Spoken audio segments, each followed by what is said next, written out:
Hi, I'm David Hartke. My nephew brought over a 2001 Daewoo Legenza with a severe oil leak, and I get to do another winter repair. Here we have here a Daewoo Legenza. This is the year 2001. We have developed a very, very serious oil leak on this vehicle. There's the engine. Only thing on there, D-Tech 16 valve. The oil leak is coming out, apparently, it appears to be from the front of the engine. I've got major dripping coming out of the oil pan, and you can see it here on the air conditioning compressor.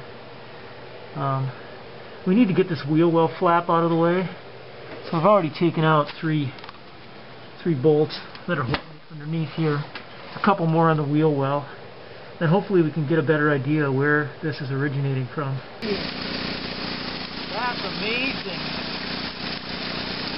That is a serious front crankshaft oil seal failure. Alright, shut her down. This is my jacking scheme. So I've got a scissors jack, found a secure point underneath there to jack it. I brought this car in on ramps. So I'm going to leave the left tire on ramps, left wheel on ramps. I'm going to take off this right one so we can work behind there. And then I'm going to take the ramp out, take the wheel off, take the ramp out, and then set it back down on those stands there. And that's where it's going to stay during the repair. Okay, we need to remove this air cleaner assembly off to get at the belt now. So we're going to take out this bolt right here. Now there's one back here, and then this clamp. And then we'll get that thing out of the way. It's a 10mm, 1/4 inch, plenty good for this. And there's a one over here.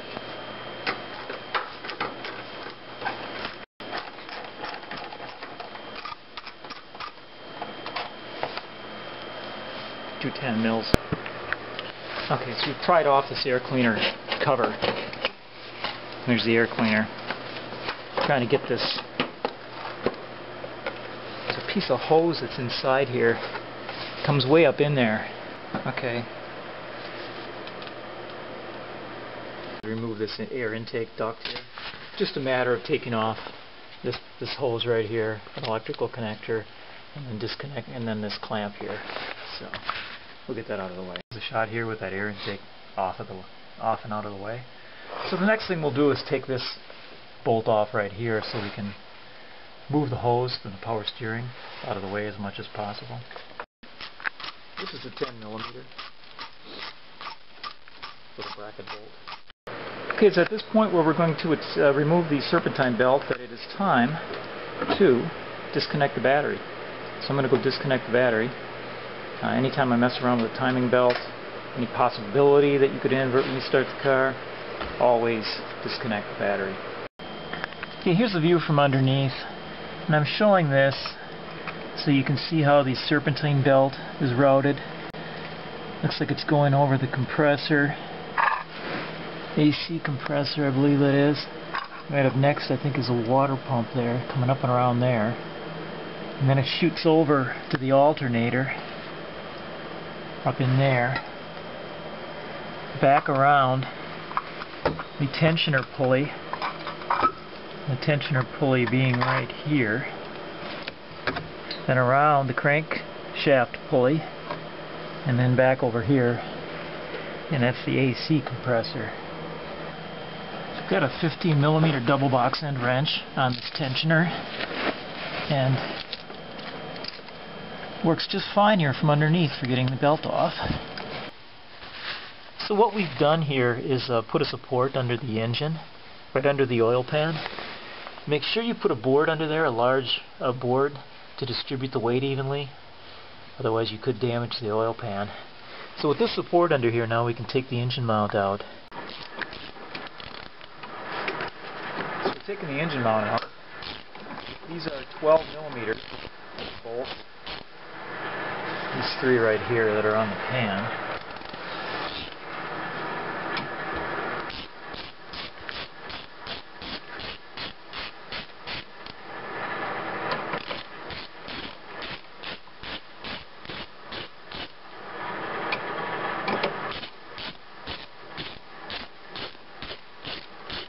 Okay, then there's three 17mm bolts that are torqued on there pretty good.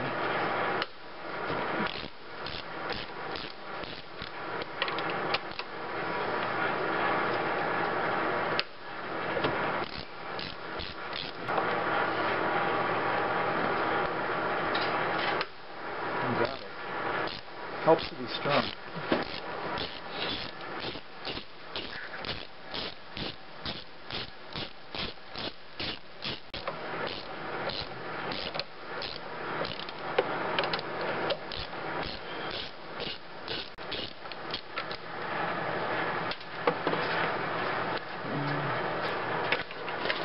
We're working in a cold weather location. It's 15 degrees in this garage.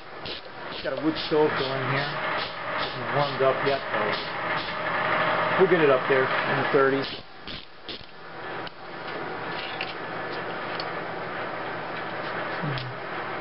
Okay, let's see if it'll come off.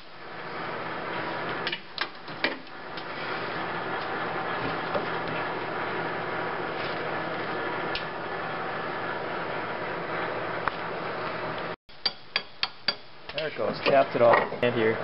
There we go. Big old engine mount. Not bad on this car. I've seen worse. 3 clamps that hold this cover on the top. Looks like they're retentive type clamps. There's another one over on this side, and I one over here.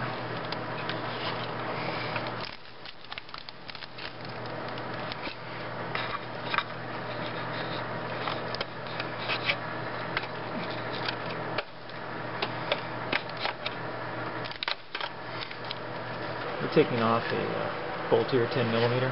It's part of this cover. There'll be 2 different pieces to the cover then. There'll be the inner one and the outer one. Okay. And so he's also unclamped 2 clamps that are on the top and side. Back here is one, and the other one here. Okay, so there's a cover. That cover just slips right off. That cover just slips up and off. So now we're going to be able to get this upper cover off the engine mount. And there's one more bolt down low, right? Or not? There, it looked like there was, but it's starting to look like there isn't. Yeah, there is. Must be. Yeah. Okay. Yeah, there's a bolt down there low too, so I can't really get at it. So there's the low bolt. Okay, go ahead. I'm going to get out of the way so you can take this out. Okay, so with the 2 bolts that are holding the cover in removed,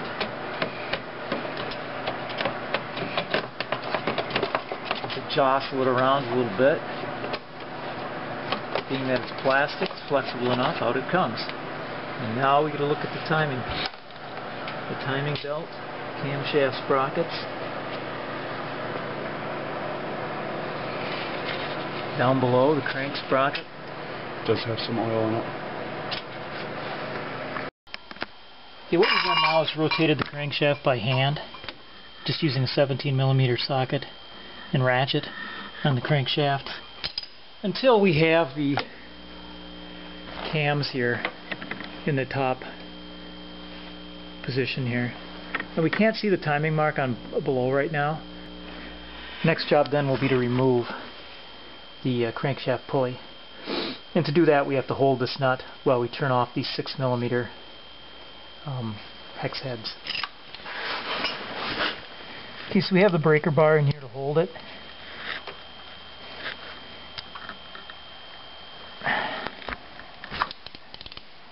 And we'll just one at a time break these loose.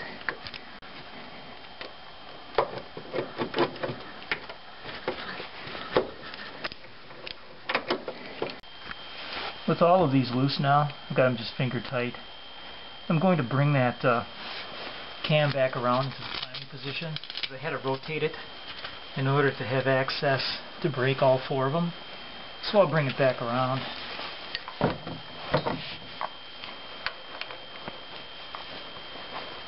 You get the idea.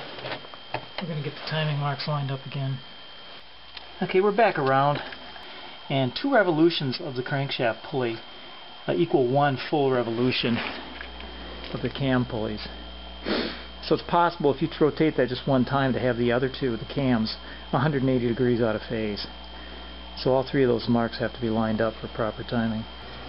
Okay, we tapped off the timing cover, or the crankshaft sprocket, and now we can see the timing mark, the lower one, little notch on the back cover with another little mark, timing mark on the crankshaft sprocket here. That's the third timing mark. So this is the full timing position here. The sprockets up on top are lined up with their marks, and this crankshaft's lined up with its mark.